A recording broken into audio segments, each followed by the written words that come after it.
Part of the serial killer's thrill comes from his power to control, most obviously his power to control pain.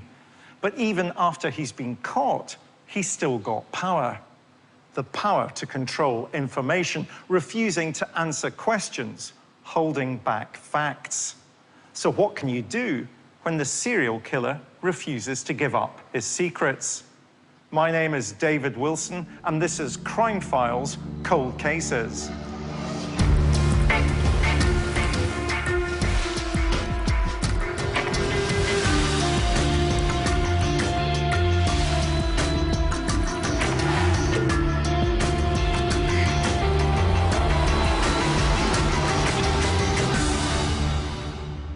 Sadly, Scotland isn't shy of serial killers.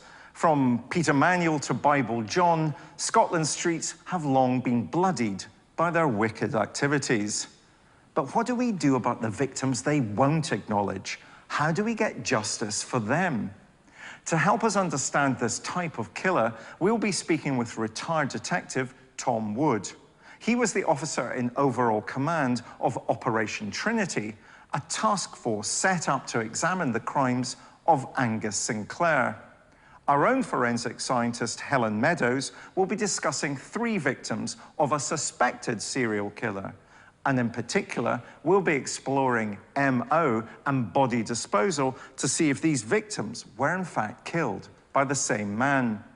We'll also be speaking with consultant forensic psychologist Vicky Takoradas Desai, who spent her career examining the consciences of killers and why some confess and others keep their secrets.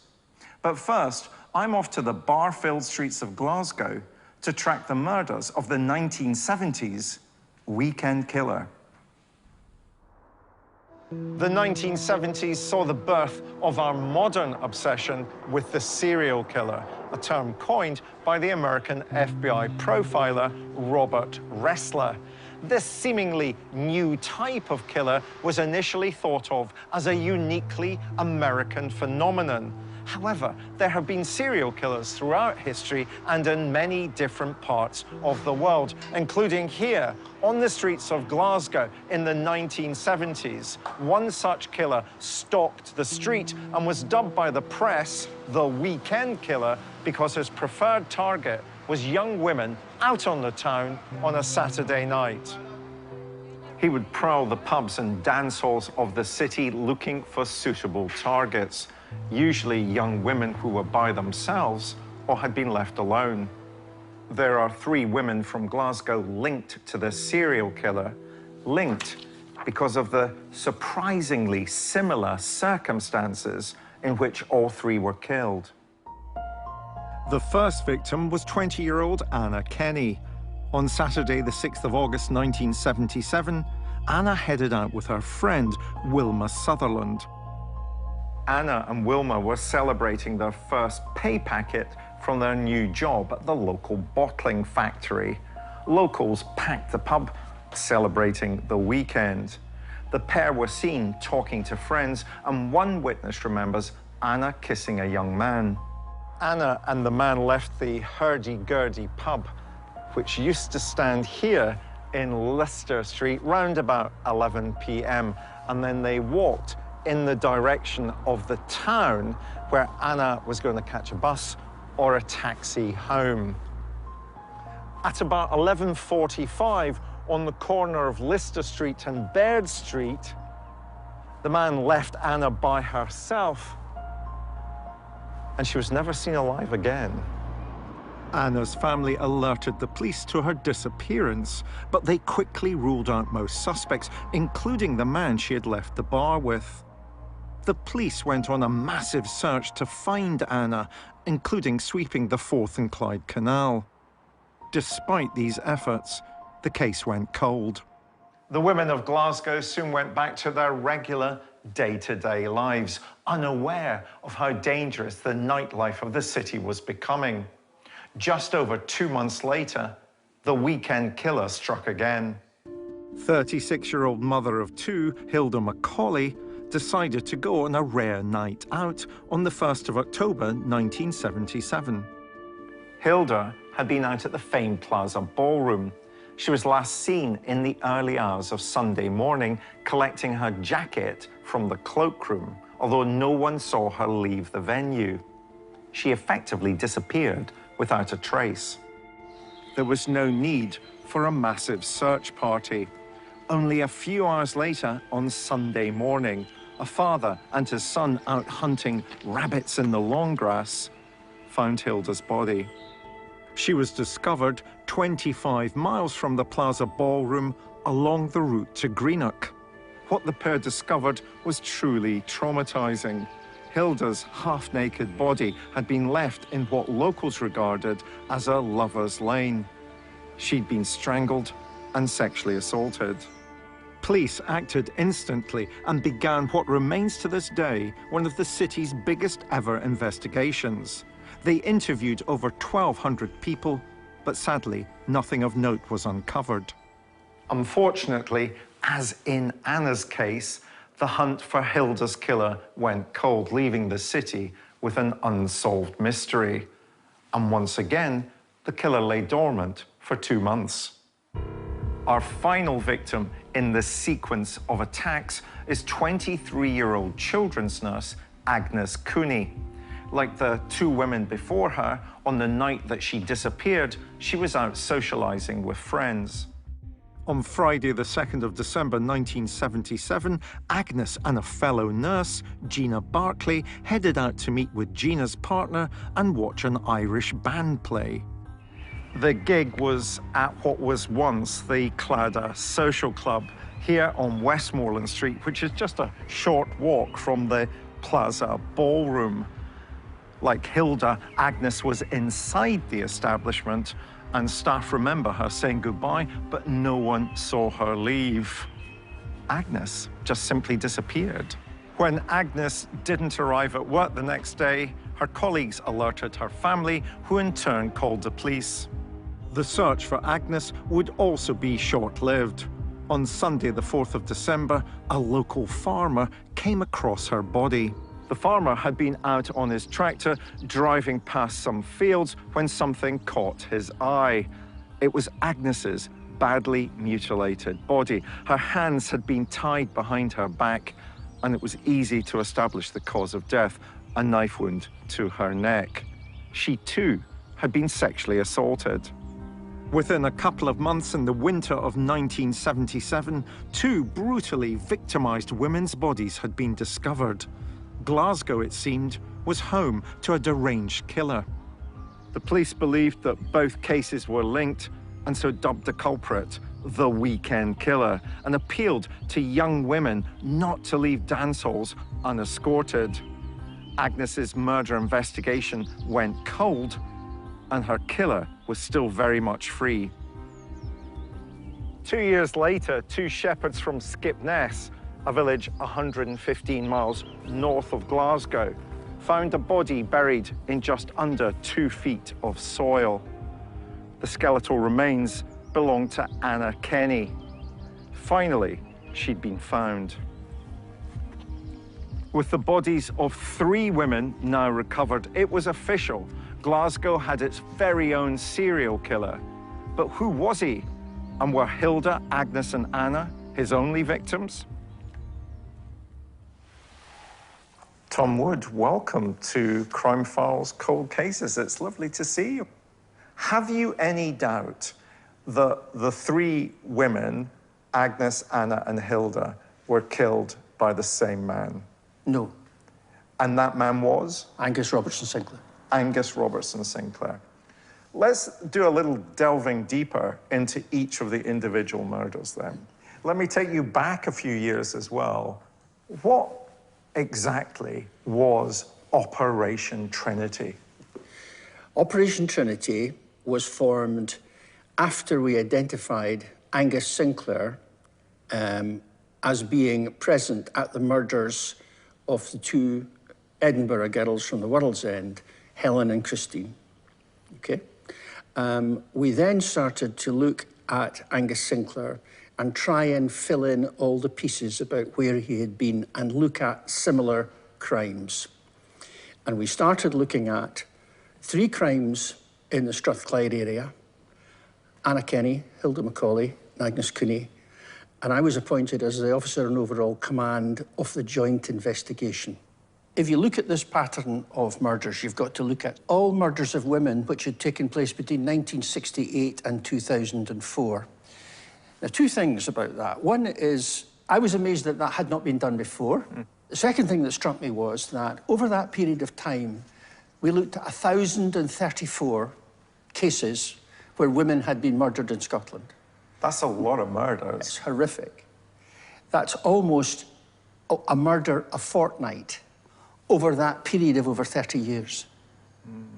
But when you analyse them in detail, you find that Anna Kenny, Hilda Macaulay, the two World's End girls, Helen and Christine, and Agnes Cooney, bear the unique hallmark, the signature of Angus Sinclair. Now, that's it. Let's park the World's End murders for a second and talk about the three murders of Anna, Hilda, and Agnes. What was it that you felt linked those three murders? Right from the start, in the 1970s, in 78, 79, there was a strong feeling in both Strathclyde and Lothian Borders Police that there was a similarity between all of these cases. They had all been out at places of public entertainment at the weekend, either on a Friday or a Saturday night. They had all been found dead in places where Angus Sinclair had a knowledge and was associated. They were all tied with their own tights, and quite specifically, and this is very, very important, they were all gagged with their own underwear and the gag tied in a binding. This is quite unique, quite unique. That only happened in 6 cases out of the 1,034 which we looked at. That's really that's a compelling analysis that you've just given. Anna Kenny's body, I mean, in your answer, you talk about the connections that Angus Sinclair had to all the deposition sites. Yeah. But Anna Kenny's body took 2 years to discover? Yeah. First of all, Anna's body was found up in a very, very remote part of the Mull of Kintyre, where Angus Sinclair had gone fishing. So let's talk about the second of the 3 victims in this kind of weekend killer triad, which would be Hilda Macaulay. What can you tell us about her murder? She was 36 years old. She's at the oldest end of his victims. But like Anna, she goes out for the night. Hilda Macaulay's recovered the next day out at a place called Langbank, which is on a piece of waste ground. Hilda Macaulay, she's the first of the victims to have a knife wound. Yeah. Now, the thing about Angus Sinclair was that he was quite a small man. And therefore, because he was a small man, all these crimes were attended with extreme violence and use of weapons. So in other words, if he was going to rob someone, he had to overcome their resistance quickly. And you'll see in his robbery, he used a hammer and sometimes a knife. So this is the first time you see the use of weapons. And we see that use of weapons that is introduced with Hilda, we see that becoming more manifest in relation to what happens to Agnes Cooney. Agnes Cooney was a physically very able girl. She was very strong. So Agnes had gone along to help friends set up music for a band. And she was last seen leaving the Claddagh Club. And she's found some distance away from where she disappeared. She's got knife injuries. There was also an indication that she had been undressed and then dressed again. It was also very clear that she had put up a fight.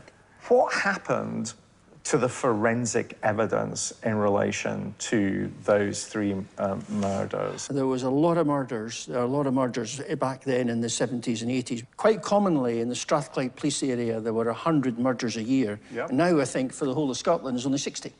So what happened was Strathclyde police are very good people, but their systems were deficient. Their systems for the retention of forensic evidence, not the gathering, but the retention.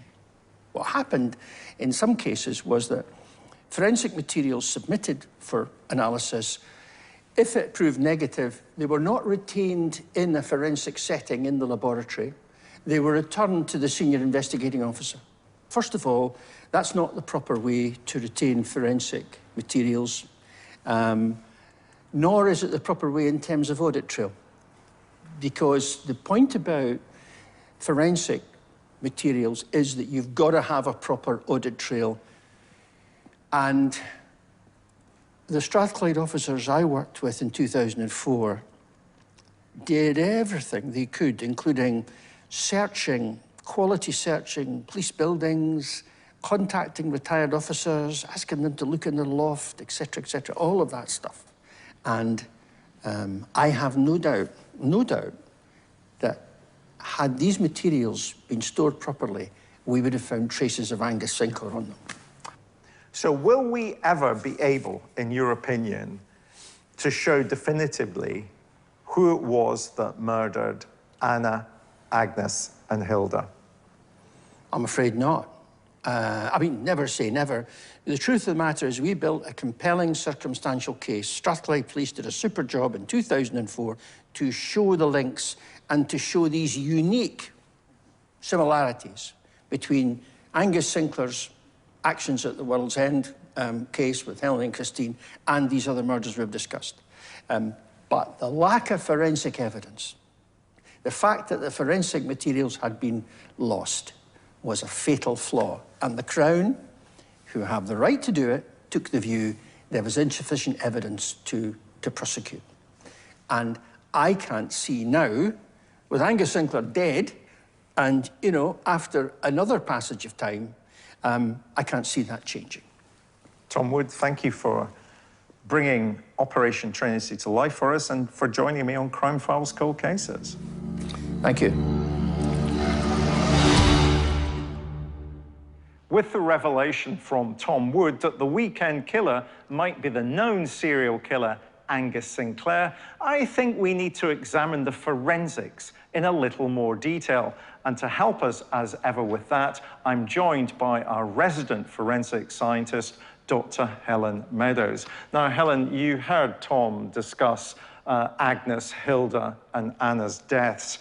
But there are similarities between all three victims in the forensics, aren't there? Absolutely. In terms of the post-mortem reports, the similarities that we're seeing are binding to the neck and to the ankles. We're seeing evidence of strangulation. We're seeing evidence of possible torture and beating as well. And we're also seeing evidence of rape. And when we come to the first victim, Anna Kenny, her body is the last to be discovered. It's discovered 2 years after she's last seen alive at the pub. Now, what is the difference in the forensics that will be harvested if a body isn't found and has been left in the open for 2 years? So Anna went missing in August 77. She was found in April 79. So that's 20 full months of a body being exposed to the ravages of a wild Scottish climate. So Anna was found in Skipness on Tarbert, pretty much in the middle of nowhere. 2 very wet and cold winters were recorded. And in fact, this is reflected because when Anna's body was found by shepherds, it was actually almost, in fact, it was completely skeletonized. So there was no soft tissue remaining whatsoever. Coupled with the fact that this is already an outdoor scene, we know that kind of scene is the most vulnerable to loss of evidence. It's the most difficult to investigate. We have all of the possibilities for loss of any and all evidence. So, how does the evidence get destroyed? So DNA, water-soluble, can be washed away by rain quite easily, depending on the surface that it's been left on or where it exists on the body. Fingerprints, partly soluble, so can be washed away by rain. Sometimes the insoluble parts can persist, unlikely after this period of time. We've also lost any information from the soft tissues of the body. So where we would have seen stab trauma, like we saw on Agnes, we will never know whether such evidence existed on Anna's body because the body had largely been skeletonized. And of course, if we're dealing with this length of time, we're also dealing with animal predation, aren't we? Of course, yeah, absolutely. The body's exposed to not only the climate, but also scavenging as well. One of the things that strikes me about the period of time that we're talking about, all three of these murders relate to the 1970s. I wonder if we're talking about the difference, or please, would you talk about the difference between women who might have been wearing man-made fibers as opposed to natural fibers like wool or cotton? How quickly will wool or cotton disintegrate compared to nylon? So I think at the time in 70s fashion, we're seeing a mixture of fabrics, really. So as you explained, natural fabrics like cotton, they can degrade in a matter of short weeks, really, depending on the condition, the climate, what they're exposed to. Denim and wool persist a little bit longer than that. Nylon can last maybe 30 to 40 years. Polyester, anything between 20 and 200 years to disappear. If it's man-made fibers that the women were wearing, that does give an opportunity to harvest forensic evidence from the clothing they might have been wearing at the time. Absolutely. We don't know exactly what the fibers were that the ligatures found on Anna were made of, but they certainly did persist and were able to provide some useful information. Are you as convinced that these three women were killed by the same person in relation to the kinds of injuries that you could discern in their postmortems? From a forensic point of view, what I'm seeing here is striking similarities, almost like a unique profile. So all of the women were seemingly abducted from one location, taken to another, semi-rural, and they were bound with their own clothes or personal belongings. There was evidence of torture, potential beating as well. So significant damage to the bodies here, evidence of strangulation, and also evidence of rape and sexual assault on all three women. So, yeah, I would look on and think, yeah, they are connected in some way. Dr. Helen Meadows, thank you as ever, for joining us on Crime Files Cold Cases. Thank you. Though we may have identified who killed these three victims, Angus Sinclair never admitted to killing any of them. In fact, he's always maintained his innocence for all of his victims. To understand why he might have chosen to remain silent, we've invited forensic psychologist Vicky Thakourdis-Desai here with us to uncover why killers try to keep hold of their dark secrets. Vicky, welcome to Crime Files Cold Cases. Why does Angus Sinclair maintain his innocence? Why does he want to deny the part that he played in murdering a number of women? Well, in order to answer that question, I think it's important to think about Angus Sinclair and his personality and the psychology of that personality. And I think Angus would meet the criteria for a psychopathic personality disorder. For Angus Sinclair, this is a game where he retains control. He retains a level of power and dominance over the police, over the victims, over society. He's holding back this information because he can. You used a phrase there, he's got psychopathic personality. Do you see those psychopathic personality traits emerge in what he does? Absolutely. You know, we are seeing this sort of cold, calculating, manipulative behavior. Alongside that, we see cold, a lack of remorse, a lack of affect, a lack of emotional connection with the offences that have occurred. And then we also see lots of criminal versatility and, you know, sort of the style of offending, the MO that Angus Sinclair uses. And so we really can build a picture about how those psychopathic tendencies are really drawing out from the offences that we see. I've always taken a view that a lot of the motivation for serial killers comes from the need to express power, to have dominance. So when a serial killer is captured, does he refuse to give up information to law enforcement, to the criminal justice system, as a way the only way he might still have of being able to have power, to be able to show dominance, is to be silent. Is that what's going on with Sinclair, for example? I think very much so. You know, it's a game of who's got the most information, who can, you know, who's got one over the other, if you like, and that level of control is still something that the psychopath wants to hold on to. And in this instance, Sinclair is not giving that information away. He's asking, well, what have you got on me? You know, it's that cat and mouse type of analogy, you know, how long can I keep you guessing? Obviously, Sinclair is dead. One of the most popular questions I will get asked is, well, don't serial killers want to confess just before they die? And of course they don't. Why do they take their secrets to the grave? Again, it's the final act of control. It's the final act of being in complete dominance of this entire saga. There's more to be gained from them leaving their legacy, leaving an element of suspense, continuing to inflict a level of pain and suffering for the victims, for the family, and indeed society as well. Would appealing to the serial killer's sense of morality, saying, you know, the mum, the dad, the child of the victim just wants some closure, would that appeal have any impact on getting a serial killer to confess after they've been captured?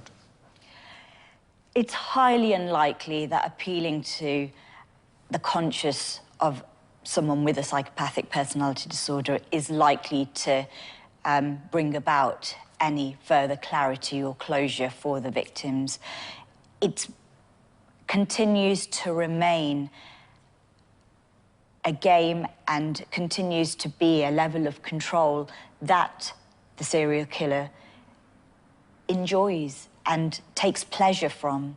And therefore, it's highly unlikely that any full disclosures would be made. Vicky Thakordis Desai, thank you very much for joining me on Crime Files Cold Cases. Thank you. Remember, bad things happen when good people do nothing. I'd like to thank all of my guests today. I'm David Wilson, and this was Crime Files Cold Cases. Join me next time, and remember, take care.